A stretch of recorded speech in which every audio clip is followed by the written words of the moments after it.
Hello and welcome to my channel Making Crafts. So today I'm here to share my first design team project for Cat Scrappiness. And this design team project today is going to be a pocket card. And so I'm just going to show you some of the items that I used to create this card. So the first is the 6x6 double-sided premium cardstock called Lumberyard. And with the Lumberyard paper, I used the lighter white paper or had a white tint to it, and I've cut a little piece, a square out that measures 4 by 3, and then I just cut a slant in the top of it. I also cut out a little trim for my pocket, and I just used the reversed scallop edge slimline die for this trim. And all I did was just use one side of the die to cut out the trim. And then I've just cut a little board from the piece of paper. It's just the length of the paper and the width of a board on the sheet. I've also used the 3-step stencil, Oopsie Daisy stencil, to create 3 flowers and some leaves for the card. And I will show you in a moment how I created these. I have cut a piece of watercolor paper using the distressed edge die, and I've used the next to the largest size die for this one. I can't remember the measurements for it, but it's just the next to largest size die. And then to cut out my flowers and my leaves, I've just used the Oopsie Daisy dies. So I've cut a piece of blue cardstock to 5.5 by 4 1/4, and then I cut a lighter piece of cardstock to 5 1/4 by 4, just so that I can stack those. So I'm going to take the piece of watercolor paper and I'm going to add some splashes to it. Now, if you don't have watercolor paper, you can just use your basic cardstock. I just like the feel of watercolor paper, and I also like the texture on it and how it absorbs the splashes. So that's why I decided to use it. So I'm just bringing in my inks that I used to create the flowers or some of the leaves. So this is the green that was in the leaves. And so I'm just going to smush a little bit on my Stampin' Block, and then I'll add a little bit of water to it and just add the splashes to the watercolor base. And so what I'm doing is I'm just using 3 different colors that were in the flowers. So I'm using the green from the leaves, and then I'm going to use a sort of an orangish yellow color from the flowers. And then I'll come back with one of the blues that I used in the turquoise flower.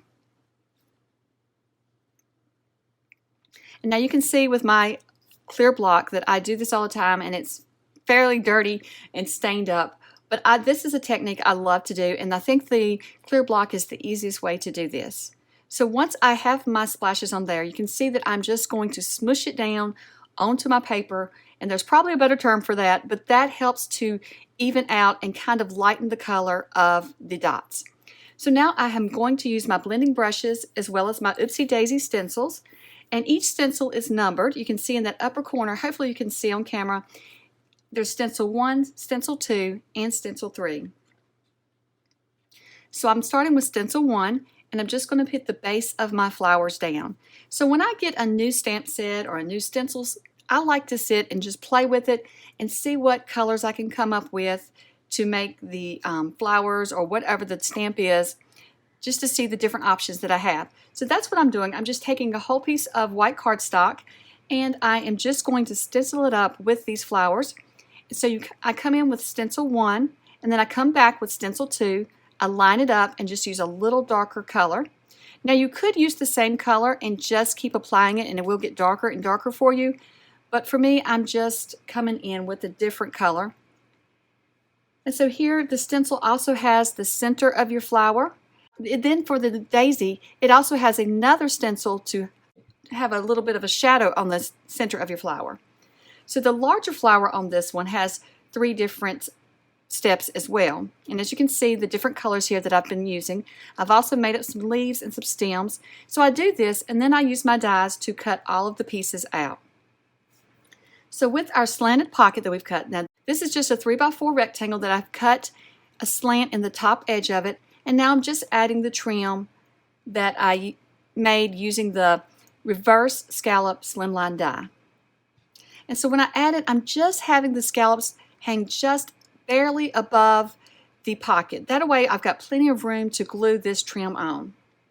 And then I come back and trim off the edges. And you'll see when I cut the edges straight, on each side there is a little point there. And I just don't like that sharpness of the point in the trim. So I just go in and I just snip that little corner off. And that way it kind of smooths it all over.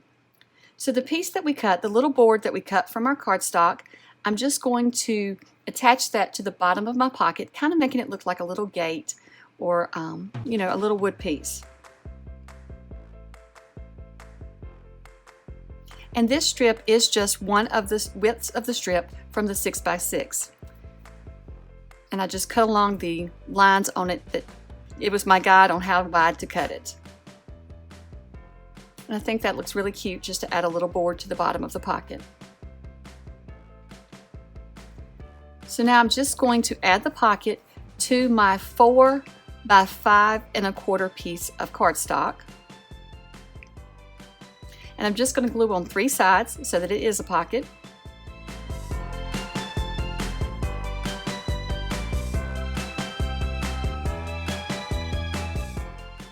And so now I'm just going to add the watercolor piece, distressed edge piece, into my pocket so that I can align my flowers. I like doing it this way because I want my flowers to come down close to the edge of the pocket, but I don't want it to hinder the cardstock going into, or the watercolor piece going into the pocket, but I also don't want my flowers too high up.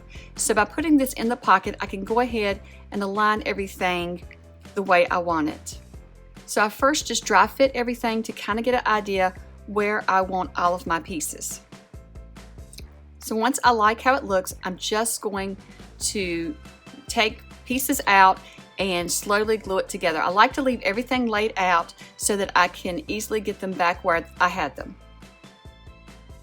Now for the watercolor paper, I'm not adding anything, I'm not stamping anything or adding anything to it, because what I want to do is use that as a writing place when I give this as a card, or you can also add a gift card there or something else. But for me, I'm just going to use it to write a note.